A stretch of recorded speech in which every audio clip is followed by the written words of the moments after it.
চলে এলাম মুখরোচক ৩টি খাবার নিয়ে। পাশেই থেকেও সম্পূর্ণ ভিডিওটি দেখো। প্রথমেই শুরু করলাম হচ্ছে চিকেন ফ্রাই দিয়ে। বাসায় তৈরি চিকেন ফ্রাই কিন্তু স্বাস্থ্যসম্মত এবং সুন্দর করে বানালে কিন্তু খেতেও বেশ লাগে। প্রথমেই আমি চিকেনগুলো ম্যারিনেট করে রেখেছিলাম আদা বাটা, রসুন বাটা, মরিচের গুঁড়ো, স্বাদ মতো লবণ দিয়ে।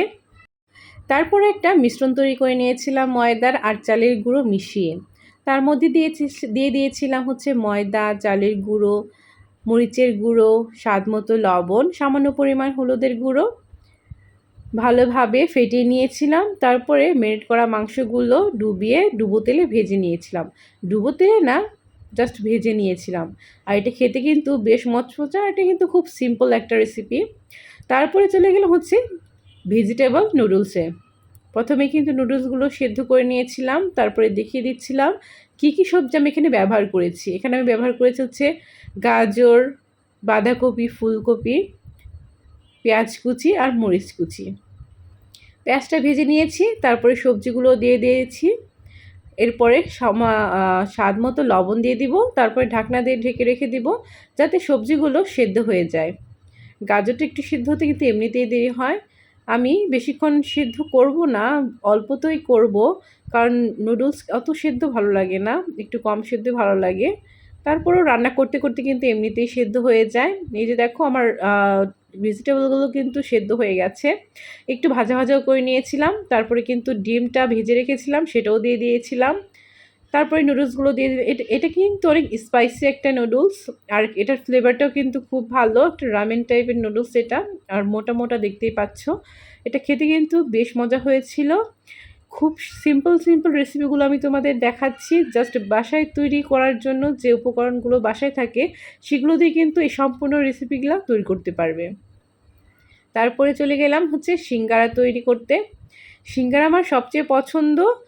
বাহিরের সিঙ্গারা খেতে তো বেশ ভালো লাগে, বাসায় তৈরি করলে কিন্তু মন্দ হয় না। প্রথমে একটা ডো তৈরি করে নিয়েছি ময়দা দিয়ে, সাথে কিন্তু কালো জিরাও দিয়ে দিয়েছিলাম। আর এখানে দেখতেই পাচ্ছ গাজর আর আলু দিয়ে পুরটা তৈরি করে নিয়েছি। আর এটা কিন্তু বেশ সোজা তৈরি করতে। গাজর, আলু প্রথমে কালো জিরা সম্বার দিয়ে দিয়েছিলাম। তারপরে সবগুলো সবজি দিয়ে হলুদের গুঁড়ো, মরিচের গুঁড়ো, স্বাদ মতো লবণ, পেঁয়াজ, মরিচ সব কিছু দিয়ে একটু ভাজা ভাজা করে নিয়েছিলাম। আর লাস্টে ভাজা জিরে গুঁড়ো দিয়েছিলাম আর একটু চাট মশলা দিয়েছিলাম। এটা খেতে কিন্তু বেশ মজা হয়েছিল।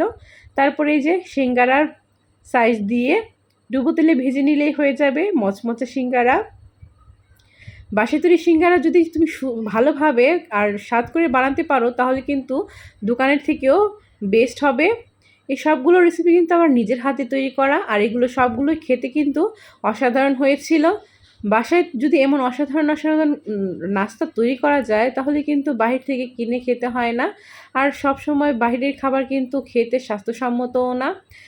টুকটাক যদি ভাবে বাসায় বানিয়ে খাওয়া যায় খুব সহজ আর সিম্পলভাবে, তাহলে তো খুব ভালো হয়। বাসায় তৈরি সবার সাথে মিলেমিশে সন্ধ্যার নাস্তা করা যায় বা বিকেলের আড্ডা দেওয়া যায়। যাই হোক, আমার 3টি রেসিপি কিন্তু অলরেডি বানানো হয়ে গেছে। আর এগুলোর উপকরণ কিন্তু সবার বাসায় থাকে। আর খুব সহজভাবে কিন্তু এগুলো আমি তৈরি করেছিলাম, কোনো ঝামেলা নেই। তো কেমন লাগলো এই রেসিপিটি তোমাদের অবশ্যই কমেন্টে জানিও।